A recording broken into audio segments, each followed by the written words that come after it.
Hi, my name is Steven and welcome back to my channel. And today I'm going to be talking to you about how to make decisions, tips on optimizing your decision making skills. So one of the most frequent things that we do on a daily basis is make decisions. But has anyone ever taught you on how to make a good decision? We assume that every decision we make is the right one and generally work out for the best.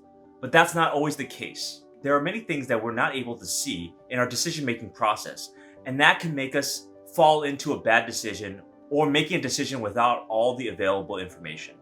That can get us into making a bad decision based on imperfect information. When we make a decision, we have to be mindful of the context and also what kind of blind spots that we might have in order for us to fully make an informed decision. So what I've done is I've created a process for myself in order to make decisions. And this process helps me feel confident about the decisions I make, and then over the long term, my rationale for why I made that decision. So in today's video, I'm going to talk about how to make a decision, why you need a decision-making process, and tips I have on optimizing the decision-making process. Before we start, please like, subscribe, share with your friends, hit that notification bell if you really like this content. And here we go.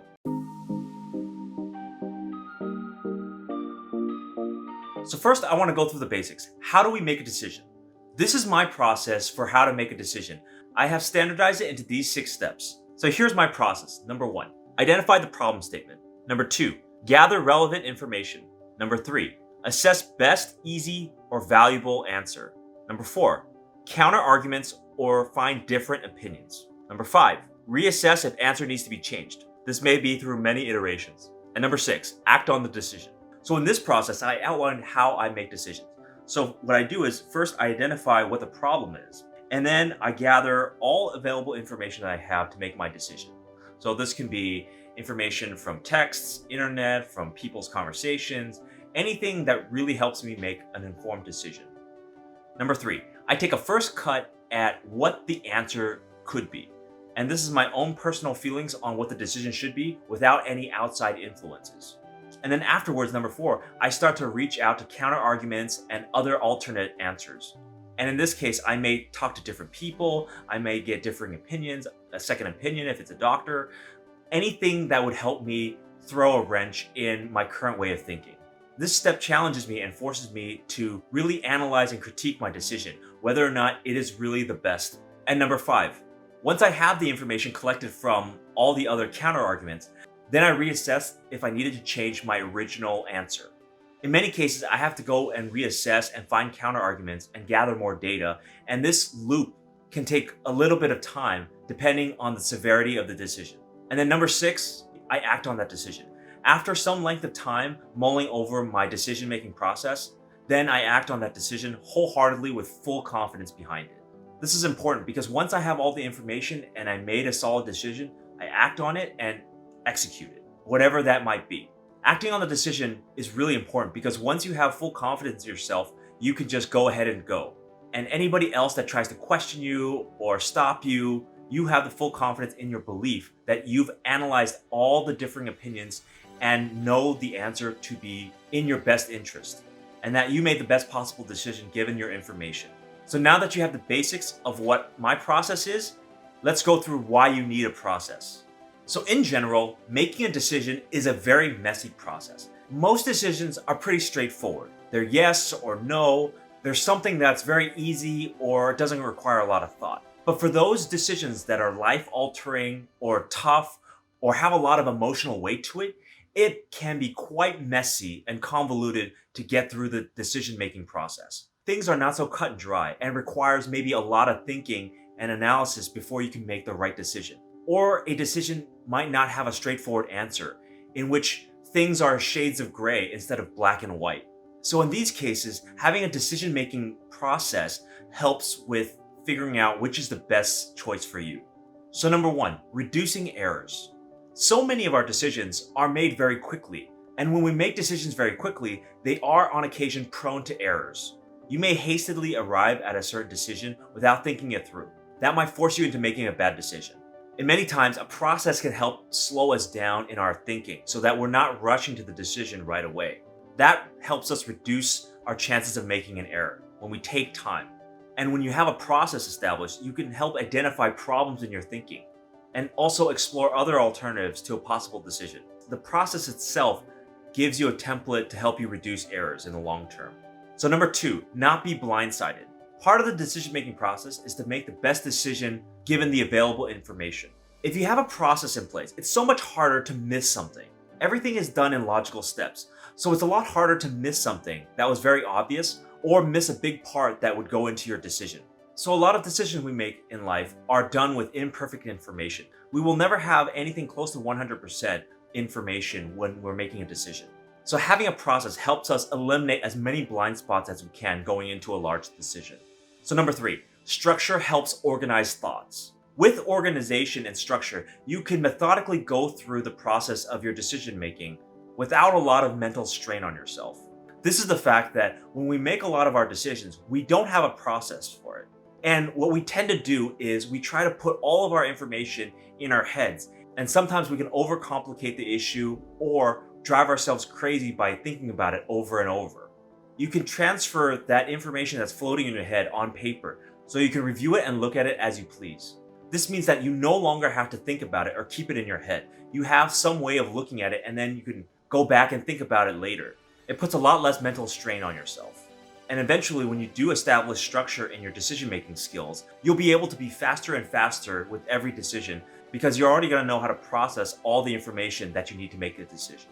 So here are some of my tips on optimizing the decision-making process. Number 1, be detailed. This is about getting as much information as you can to inform you of your decision. And be as detailed and thorough as possible within reason. This kind of information can be in any form you wish, but it has to inform your decision. And not only is this collecting all the information to you in the present, but also exploring the future into each decision branch and what your future might look like. This is really about thinking of the consequences to your decision, whether or not each decision will have a positive, negative, or neutral interaction on yourself or others. And then being detailed is also about writing down as much as you can. This is about putting as much information as you can on paper. Once you have it down on paper, it forces the mind to just focus on those things that are written down. And so it tends not to wander as much. In many cases, bad decisions are formed by insufficient information. So being very detailed will help you solve the problem of not having enough information at the time when you're making the decision. So number 2, have an end goal. In making any decision, you need to know what your personal end goal is. For example, let's say you have a job offer and it pays you really well, but you have to work a lot of hours and it will take hours away from your passion. Do you take that job because of the high pay? Or do you not take that job because you want to pursue your passion? Knowing what your end goal is will greatly help you in making this decision. And the decision-making process will be so much easier if you already know that going in. If the decision doesn't align with your goals, then really reassess why are you making that decision. In many cases, there may be some outside influences or circumstances that might force you into doing this decision. But at the end of the day, if it's not part of your end goals or what you want to accomplish in life, then it might not be a good decision for you long term. For most of the decisions in our lives, we're not looking at the long-term consequences of it. We're only looking at the short term. In my own life, I've made a lot of decisions for the short term without thinking about the long-term consequences. When I was younger, it would put me in a position of doing just random things that really didn't align with my goals. And so I wasted a lot of time trying to feel my way through the process, whereas I should have gone through the process and figure out what I really wanted from life, and then make decisions based on getting to that goal. And one thing that really helped me is when I created a vision for my life. I'll put a link down in the description below of a previous video I made about how to create your own vision. In this video, I go through the steps about how to create your life's vision and goals to align yourself to your vision. This will definitely help you in the process of creating an end goal whenever you're making a very tough decision. So number 3, take time. So whenever you're making a large or consequential decision, be sure to take as much time as you need. Definitely do not rush the process of finding information or asking feedback from other people. This is critical because if you rush into a decision without all the available information, you could be making a very bad decision. And it's not worth it to try to fix your mistake in the end. It's much better and simpler and easier to make a good decision in the first place. Taking time can also mean self-reflection. Just thinking about the decision-making process and what is the best path for you. Whether or not you'll be physically, mentally, and emotionally okay with the final decision. Sometimes you really need to process that. And in those cases, you need to take a lot of time and reflect on that. the goal is to be as patient with the decision-making process as possible. You don't want to rush into a bad decision. And so taking the proper time and energy will help you greatly in your ability to get you the best answer possible. So number 4, get feedback from others. Asking people for feedback is a great way to understand your blind spots. Other people come from a different perspective, and they will often give you a different assessment based on the same amount of information that you might have. And this is really critical in helping you make the best decision possible. Other people might have gone through the same decision as you are going through and provide you with valuable information that you might have overlooked. But one important thing to note is that once you have the feedback from other people, don't just blindly follow it. Do your own assessment and compare it with your results. So for example, let's just say your friend says no, and you say yes to it. Don't just blindly follow what your friend says. Reassess your information with your friend's information and figure out if their experience is valid for this specific decision. They might be coming with a certain bias or their own experiences, and so they might have a different answer than you might ultimately have. So really, once you have that information, do a second assessment to make sure you're making the best possible decision.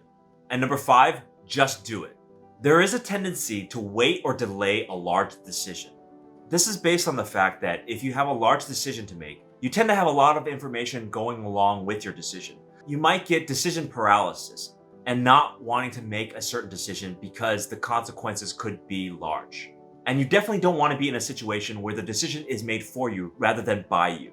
Because sometimes if you delay and delay and delay, that counts as a decision as well, and it can have other consequences that you never anticipated.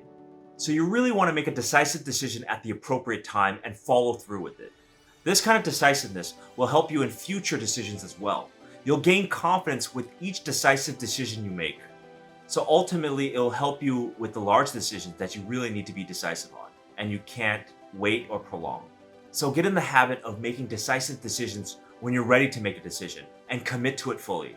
So there you have it. Those are my tips on how to make decisions. I really wanted to make this video because I was never taught this process at all. And all the information that I've compiled thus far has been through my own experiences and trial and error. Now, obviously, there are very simple basic principles to making a decision. The process that I created isn't unique or new. It's already been established. So what I really did is I put some words to the decision-making process. I created something that I could follow in a very logical manner. This really helped me to slow down and think about the decision-making process, and really helped me focus on thinking about all the different possibilities that my decision could factor into, including things that I might miss out on or including things that might be in my blind spots. And once I make that decision, I feel very confident in myself. I can explain to anybody who asks what my rationale for going into that decision-making process was. And I have no doubt in myself that I made the best decision based on the given information. So I really hope you learned something from this video and can take away something to help you with your decision-making process. So leave me a comment down below on what decisions you made that could have really benefited from some of these tips. And I'll see you next time.